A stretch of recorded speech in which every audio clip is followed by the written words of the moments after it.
Short rows in knitting are when we work a smaller area of our work rather than the entire project or circumference at once. And this allows us to create some shaping in our work, which allows it to fit more comfortably or adds a decorative element. You'll often see short rows used on the back neck of a sweater or on sleeve caps or the hem of a garment.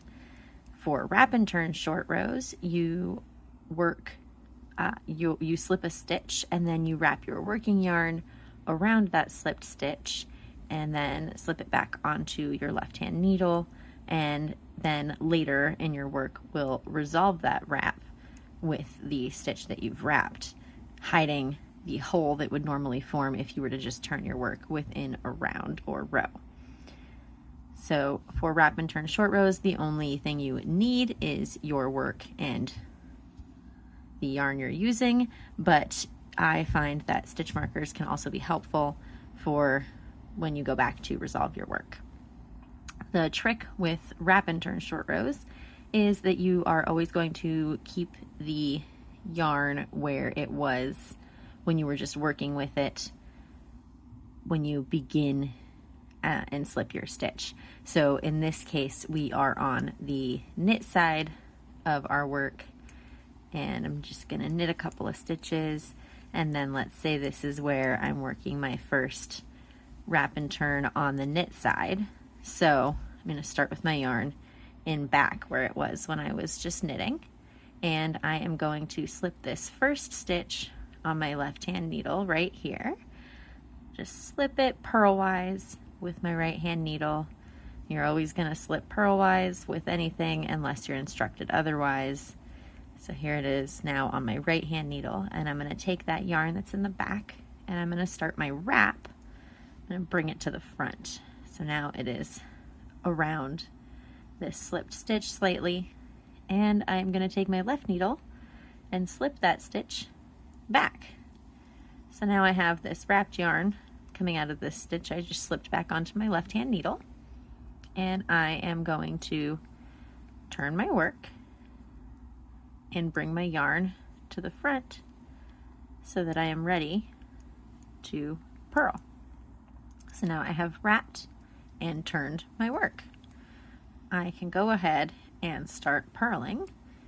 So I've purled 2 stitches now, but I find that when I go back to resolve it later, it'll be a lot easier if I've marked out this entire stitch. So I'm going to take my removable stitch marker and I'm going to wrap it around both legs of my wrapped stitch, which is the 3rd stitch on the needle, and that is going to allow me to easily keep it completely marked out for myself later when I go to resolve it.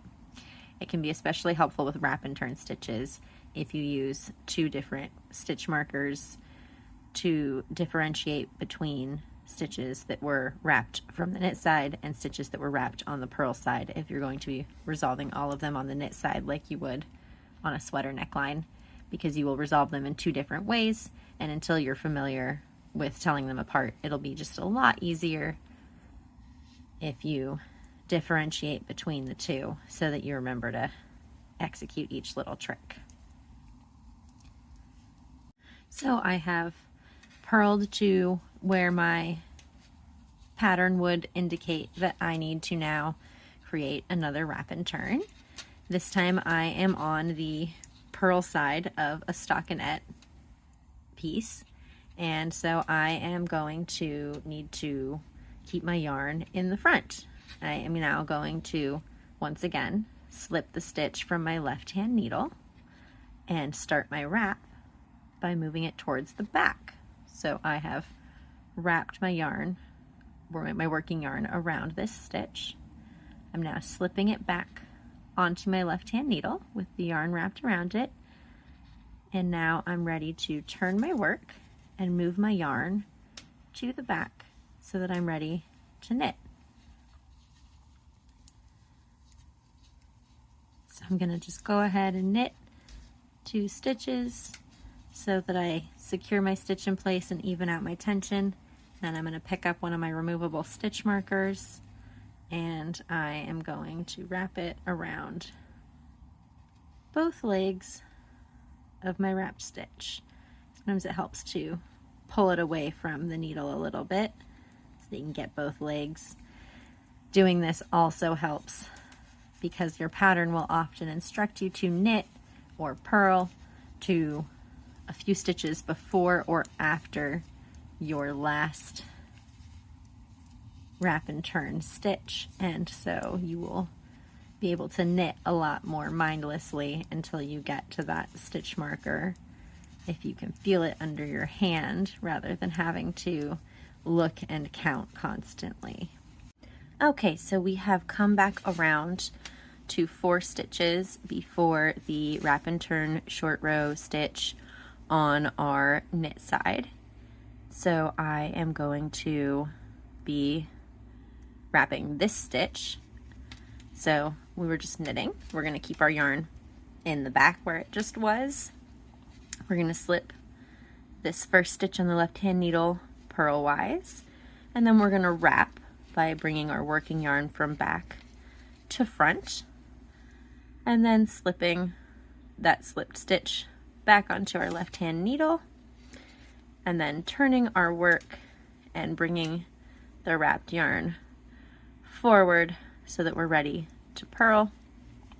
We are then going to purl 2 stitches, or that's my own arbitrary number, but just purl a few stitches so that we can just fix the tension and kind of seal that stitch in a little bit before we wrap our removable stitch marker around both legs of our wrapped stitch.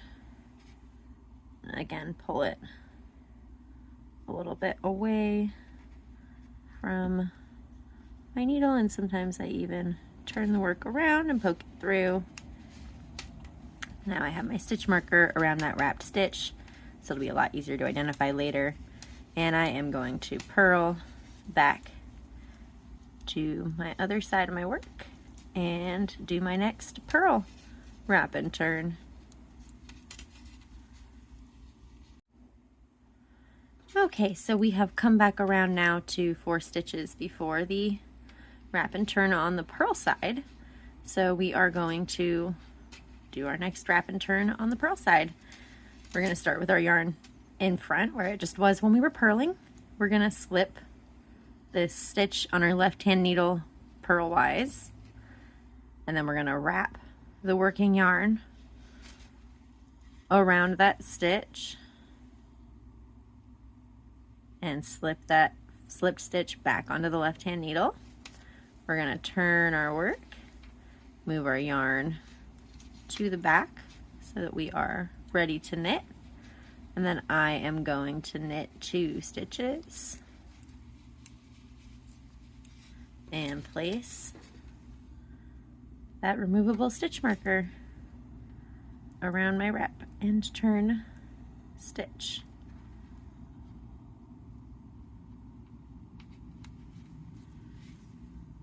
And now we're ready to resolve them. So let's keep knitting back to our wrap and turn stitches that were done on the knit side. A nice little trick when you're knitting in the round is, you know that if you're doing something like a sweater neckline, you are typically crossing back and forth across the beginning of the round as you work your wrap and turns. So even if you did not have differently colored stitch markers like I didn't, you would know that the stitch markers, the wrap and turns you come across first, are the ones that were done on the knit side, because this is where you knit to and did your first wrap and turn before turning it around and doing your first wrap and turn on the purl side. So even if you did not have differently colored stitch markers, if you were working back and forth across the beginning of a round and you're resolving all of your wrap and turns at once, you know that the first ones you come across are going to be your wrap and turns done on the knit side, followed by the wrap and turns done on the purl side. So we are here at 1 stitch before our wrap and turn, and now you can see I can go ahead and remove my removable stitch marker, and I am ready to resolve this wrap and turn. So it has this little wrap basically around the stitch. So if I pull on this, you can see it moves the stitch a bit, and we need to go ahead and knit these together to prevent a hole. So I am going to take my right hand needle and scoop up this bar, and then I am going to go into the stitch that is on the needle as if to knit. So I am now through both of these, and I'm going to wrap my yarn around and knit them together. And as you can see, when I do that, this wrap falls to the back of my work and is hidden from the front. So it's got a neater appearance to it, and the hole pretty much goes away. So we're coming up on our next wrap, and I'm going to go ahead and remove my stitch marker, and then I am going to scoop up this wrap as if to knit, and I am going to scoop up this stitch as if to knit, and I'm going to knit them together. So you can see I carried that yarn through both the wrap and the stitch, and I'm now sliding them both off the needle, and they're falling to the back of my work. And we're not going to worry about what it looks like back there as long as it looks nice on the front, because anyone who would comment on what the back of your neck looks like on your knitting is someone who should be standing further away from you. So we have our last wrap and turn from the knit side. I'm going to remove my stitch marker, and once again I am going to take my needle and insert it into that wrap as if to knit, and I'm going to insert it into the stitch on the left hand needle as if to knit, and I am going to knit those two together. So if you were to be knitting continental, I'm going to go ahead and pull my needle out. If you were wrapping continental, you would pick up, wrap, and pull through. And I apologize, I do not knit continental normally, but there we go. You can see the wrap pops off to the back of your work, and you're ready to keep knitting until you get to those wrap and turns that you made on the purl side that we're now resolving on the knit side. So I will see you guys there in a second. Okay, so we have come back around to the short rows that we worked on the purl side. We now need to resolve them on the knit side. If we were to resolve these the same way we resolved our other short rows, we would find that a pretty big hole would open up, or that it would look pretty sloppy. So with these short rows that were done on the purl side, we're now resolving on the knit side. We're going to want to insert our needle into the wrapped stitch after we remove our stitch marker. You're going to find that this might be a little tight, and that is totally okay. We're going to just take it and use your finger to hold this in place as needed, but you're going to take that wrap and nudge it up onto your left hand needle, and you're then going to, you can see I moved things down to make it a bit more secure. You're going to take the stitch that was on your needle and insert your needle knitwise this time and just wiggle that free and slip it onto your right hand needle. You're then going to slip, the most common trick you'll see is that you're going to slip this wrapped stitch purlwise.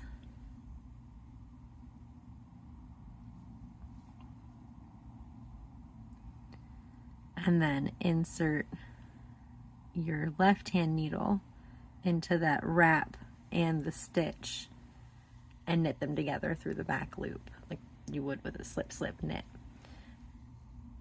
But I find that that still creates a bit of a hole. So I have a little trick that I like to do.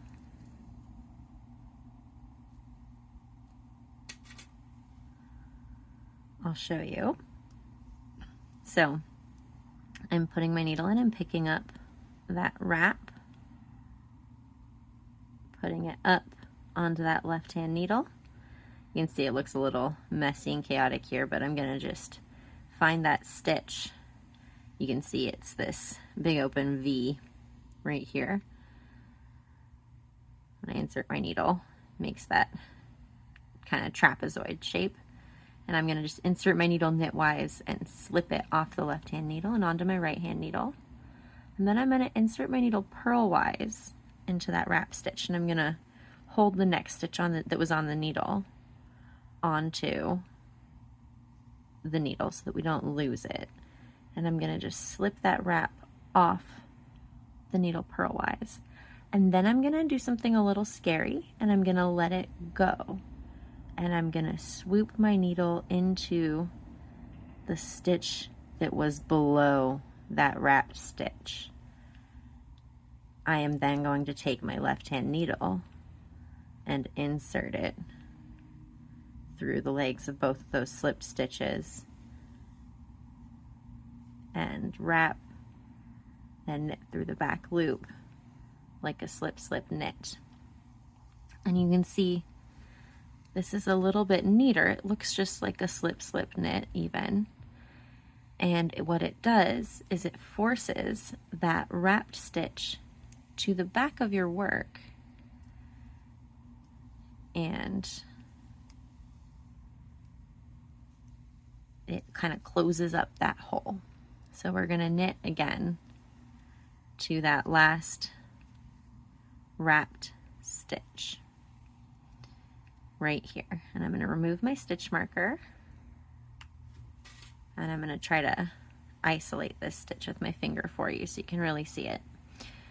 But I'm going to scoot things up to the tip of my needle, and then I'm going to insert my needle from front to back, as you can see, and kind of pop it up onto that left hand needle. And I wrap these real tight, so it's really tight here. But you can see I've got this stitch that was on the needle that was wrapped. I am slipping knitwise. And now I have this wrap here. And that I'm going to slip off my needle purlwise. I'm going to let it go, but you can see before I let it go, I've located this open stitch below it right here. I am going to swoop my needle down and into that open stitch so that I can then insert my left hand needle through the legs of those two stitches. So it's on my needle ready to knit both of those through the back loop like a slip slip knit would be. And those are knit together. So that next stitch is going to feel a little tight as well. That's very normal. Sometimes it's just going to feel a little tight because of the wrap. But you can see as I knit a few stitches away, I'm going to lay it out for you. These were our two wrap and turns resolved the way I showed you with my little trick. And here is that first wrap and turn. So I think that scary little step does help just a little bit with making it just a little neater. And you can see where we've done our short rows, we have this much longer stretch of fabric compared to this very short area that we did not work at all. So it gives us this little half moon shape. And that's it.